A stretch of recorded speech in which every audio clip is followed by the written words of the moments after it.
Hi friends, welcome to our channel. இன்றைக்கி நம்ம இந்த வீடியோவில் ஒரு சூப்பரான டின்னர் vlog தான் பார்க்க போகிறோம். ஒரு 20 நிமிஷத்துக்குள்ளே சூப்பராக இட்லி, தக்காளி சாம்பார், தேங்காய் சட்னி எப்படி வைக்கலான்னு பார்க்கலாம். நான் காலையில் மாவு அரைச்சி வச்சுருக்கிறேன். வெஜிடபிள்ஸும் எடுத்து வச்சுருக்கிறேன். தக்காளி 3, ஒரு பெரிய வெங்காயம், 2 பச்சை மிளகா தான் நமக்கு தேவைப்படும். ரொம்ப ஃபாஸ்ட்டாக சூப்பராக பண்ணலாம். அதுக்கு ஃபஸ்ட்டே நம்ம குக்கரை ஹீட் பண்ணுறதுக்கு கொஞ்சம் டைம் ஆகும்ல, அதனால் நம்ம ஆன் பண்ணிவிட்டு சிம்மில் வச்சுருங்க. அது ஹீட் ஆகிறதுக்குள்ளே நம்ம வெஜிடபிள்ஸை டக்குன்னு கட் பண்ணிடலாம். இது மாதிரி ஒரு பேஸ்கெட் நம்ம வச்சுருந்தோம் அப்படின்னா டஸ்ட்டெல்லாம் போடுறதுக்கு ஈஸியாக இருக்கும். அப்புறம் லாஸ்ட்டில் நம்ம க்ளீன் பண்ணுறதுக்கும் ஈஸியாக இருக்கும். எரிச்சலாக வராது. அப்படி இப்படி நம்ம போட்டோம் அப்படின்னா அதை க்ளீன் பண்ணுறதுக்கு ரொம்ப ஒரு பெரிய வேலையாக இருக்கும். அதனால் இது மாதிரி வச்சுக்கிட்டா ரொம்ப ஈஸியாக இருக்கும். அப்புறம் எல்லா வேலையும் முடிஞ்சதுக்கப்புறம் அப்படியே தூக்கி டஸ்ட்பினில் கொட்டிட வேண்டியதான். வெங்காயம் ரஃப்பாக நமக்கு சாப் பண்ணிக்கிடலாம். ஒரு வெங்காயத்துக்கு 3 தக்காளி சூப்பராக இருக்கும். நம்ம இந்த ரோட்டு கடையிலலாம் ஒரு சாம்பார் தருவாங்கல்ல, தக்காளி சாம்பார், பருப்பே இல்லாமல் அந்த தக்காளி சாம்பார் செஞ்சுருப்பாங்க. ரொம்ப சூப்பரான டேஸ்ட்டில் இருக்கும். அதை தான் நம்ம இன்றைக்கி பார்க்க போகிறோம். ஒரு வெங்காயம், அப்புறம் 3 தக்காளியுமே ரஃப்பாக நம்ம கட் பண்ணிக்கிடலாம். நம்ம குக்கரில் நம்ம தாளிச்சிட்டு திருப்பி தண்ணி ஊற்றி வேக வைப்போம். அதனால் பீஸ் எவ்வளோ பெருசாக இருந்தாலும் நமக்கு ஒன்றும் பிரச்சனை இல்லை. இது எல்லாத்தையுமே நம்ம கட் பண்ணிடலாம். நமக்கு குக்கர்லாம் கொஞ்சம் அடிக்கனமாக இருக்கும்ல, அதனால் சூடாகிறது கொஞ்சம் டிலே ஆகும். அதுக்குள்ளே இந்த வேலையை நம்ம கடகடன்னு முடிச்சிடலாம். இப்போ நமக்கு குக்கரும் நல்லா சூடாகிருக்கும்.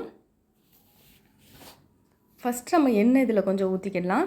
ஒரு 2 டேபிள் ஸ்பூன் அளவுக்கு எண்ணெய் சேர்த்துக்கோங்க. ரொம்ப அதிகமாக எண்ணெய் வேண்டாம். இது கூட 1 ஸ்பூன் அளவுக்கு தாளிக்கிறதுக்கு கடுகு சேர்த்துருக்கிறேன். ஆல்ரெடி நான் பூண்டு எப்போவுமே டைம் கிடைக்கும் போதெல்லாம் கொஞ்சமாக உரித்து வச்சுருப்பேன். அதனால் 5-6 பல் பூண்டு அதிலேருந்து எடுத்து சேர்த்துக்கிறேன். இல்லைன்னா நம்ம பூண்டும் உரிச்சிக்கிடலாம். பூண்டு சேர்த்தாச்சு. 2 பச்சை மிளகா, காரத்துக்கு பச்சை மிளகா மட்டும்தான், அதனால் உங்களுக்கு ஏற்ற மாதிரி சேர்த்துக்கோங்க. கருவேப்பில் கொஞ்சம் போட்டிருக்கேன். இதை லைட்டாக நம்ம தாளிச்சிக்கிடலாம். இப்போ நம்ம கட் பண்ணி வச்சுருக்கிற ஆனியன் சேர்த்துக்கலாம். ஆனியன் சேர்த்துட்டு ஒரு 2 நிமிஷம் வதங்கினதுக்கப்புறம் நம்ம தக்காளியை சேர்த்துக்கிடலாம். நல்லா பொன்னிறமாக வதங்கணும் அப்படிலாம் தேவையில்லை. நம்ம இனி தண்ணி ஊற்றி வேக தான் வைப்போம், அதனால் அப்படி இருக்கலாம். சின்ன வெங்காயம் கூட நீங்கள் இந்த பெரிய வெங்காயத்துக்கு பதிலாக நம்ம சேர்த்துக்கலாம். டேஸ்ட் நல்லாவே இருக்கும். இப்போது இதுக்கு 1 ஸ்பூன் அளவுக்கு கல்லுப்பு நான் சேர்த்துருக்குறேன். அப்புறம் லாஸ்ட்டு செக் பண்ணிவிட்டு வேணும்னாமல் சேர்த்துக்கலாம். இப்போ 3 தக்காளி கட் பண்ணி வச்சுருக்கோம்ல, அந்த தக்காளி இதுக்குள்ளே சேர்த்துக்கலாம். சேர்த்துட்டு லைட்டாக மிக்ஸ் பண்ணிக்கோங்க. இப்போ இதில் மசாலா பொடின்னு நம்ம வேறு எதுவுமே சேர்க்க தேவையில்ல. ஒரே 1 ஸ்பூன் அளவுக்கு சாம்பார் தூள் மட்டும் சேர்த்தா போதும். 1 ஸ்பூன் மட்டும் தான் நான் சேர்த்துருக்கிறேன். சூப்பரான டேஸ்ட்டில் இருக்கும். இப்போ நம்ம ரொம்ப வதக்க வேண்டாம். தண்ணி இதை மூழ்கிற அளவுக்கு தண்ணி ஊற்றி 3 விசில் அல்லது 4 விசில் வச்சு நம்ம எடுத்துக்கிடணும். தக்காளி வெங்காயம் தான், அதனால் சீக்கிரமாகவே நமக்கு வெந்துடும். அதனால் ஒரு 3லேருந்து 4 விசில் மட்டுமே போதும். இப்போ கொதிக்க ஆரம்பிச்சிட்டு க்ளோஸ் பண்ணி வச்சுருந்தேன். இது விசில் வர்றதுக்குள்ளே நம்ம அந்த பக்கத்தில் அந்த பர்னரில் நம்ம இட்லிக்கு வேக வைக்கிறதுக்கு இட்லி குக்கரில் தண்ணி ஊற்றி வச்சிடலாம். இந்த தண்ணி கொதிக்கிறதுக்குள்ளே நம்ம மாவை இந்த இட்லி பாத்திரத்தில் ஊற்றி வச்சிடலாம். காலையில் தான் அரைச்சேன். எப்போவுமே நம்ம நல்லா மிக்ஸ் பண்ணிட்டு தான் ஊற்றணும். மேலே ஃபுல்லாக உளுந்த மாவு இருக்கும், கீழே தான் அரிசி மாவு தங்கியிருக்கும். அதனால் நல்லா அடித்து இதை மாதிரி நல்லா மிக்ஸ் பண்ணிவிட்டு அப்புறம் பாத்திரத்தில் ஊற்றணும். இட்லி குக்கரில் ஆயில் தடவிக்கலாம். நான் எப்போவுமே தடவ மாட்டேன். ஆயில் லைட்டாக அலசினால அந்த இதில் எனக்கு நல்லாவே வந்துடும். அதனால் நான் தடவ மாட்டேன். இல்லைன்னு நீங்கள் தடவிக்கோங்க. இப்போ நம்ம ஊற்றிக்கலாம். மேலே உள்ள தட்டை விட அடுத்து கீழே உள்ள தட்டெலாம் கொஞ்சம் கம்மியாக தான் ஊற்றணும். ஏன்னா அது கொஞ்சம் பொங்கி வரும். வேகும்போது கொஞ்சம் பெருசாகும்போது மேலோடி ஒட்டிகிட்டு இருக்கும். அப்புறம் நம்ம அதை க்ளீன் பண்ணுறதுக்கு ரொம்பவே கஷ்டமாக இருக்கும். இப்போ எல்லாத்தையும் ஊற்றியாச்சு. இந்த டைமில் நமக்கு தண்ணியும் சூடாகிடுச்சு. உள்ளே வச்சு நம்ம குக்கரை க்ளோஸ் பண்ணிட வேண்டியதான். மிதமான சூட்டில் வச்சுக்கலாம். இங்கே விசில் வந்துச்சு, 3 விசில் வந்துட்டு நான் ஆஃப் பண்ணி எடுத்து வச்சுருக்கேன். அதுக்கு ப்ரெஷர் அடங்குறதுக்குள்ளே நம்ம தேங்காய் சட்னி வச்சிடலாம். ஒரு சில தேங்காய் எடுத்துக்கிறேன். கம்மியாக தான் தேங்காய் சட்னி வைக்க போகிறேன். ஏன்னா இந்த தக்காளி சாம்பார் தான் இருக்கேன்ட்டு. ஒரு பச்சை மிளகா, 1 ஸ்பூன் அளவுக்கு பொரிகடலை சேர்த்துருக்கேன். நல்லா அரைச்சி எடுத்துக்கலாம். தேவையான அளவு தண்ணியும் நம்ம இதில் சேர்த்துக்கிடலாம். இப்போ நமக்கு டைம் கிடைக்கும்போது இதை தாளிச்சிக்கிடலாம். உப்பு சேர்த்துருக்குறேன். நல்லா மிக்ஸ் பண்ணி ரெடியாக இருக்கட்டும்.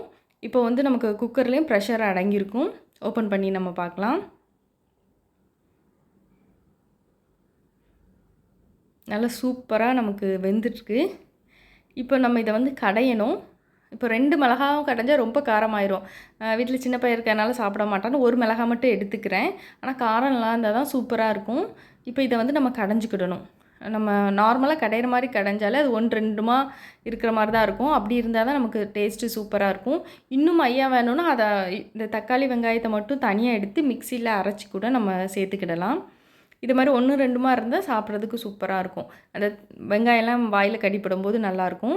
இப்போ தேவையான அளவு தண்ணி ஊற்றி கொதிக்க வச்சுக்கோங்க. திக்னஸ் வர்றதுக்காக 1 ஸ்பூன் அளவுக்கு பொரிகடலையை அரைச்சி இது கூட சேர்த்துருக்குறேன். இப்போ அந்த பொரிகடலையோட ராஸ்மல் போகணும். அதனால் 2லேருந்து 3 நிமிஷம் மட்டும் கொதிச்சா போதும்.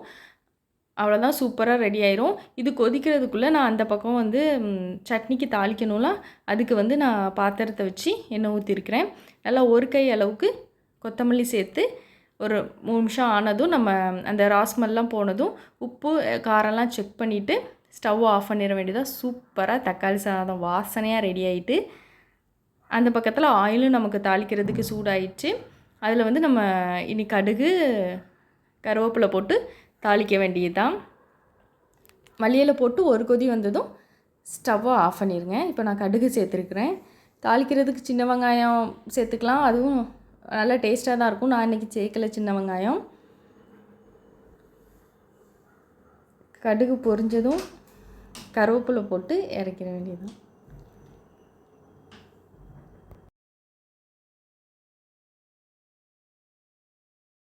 அவ்வளோதான், சூப்பராக நமக்கு தேங்காய் சட்னி ரெடி ஆகிட்டு.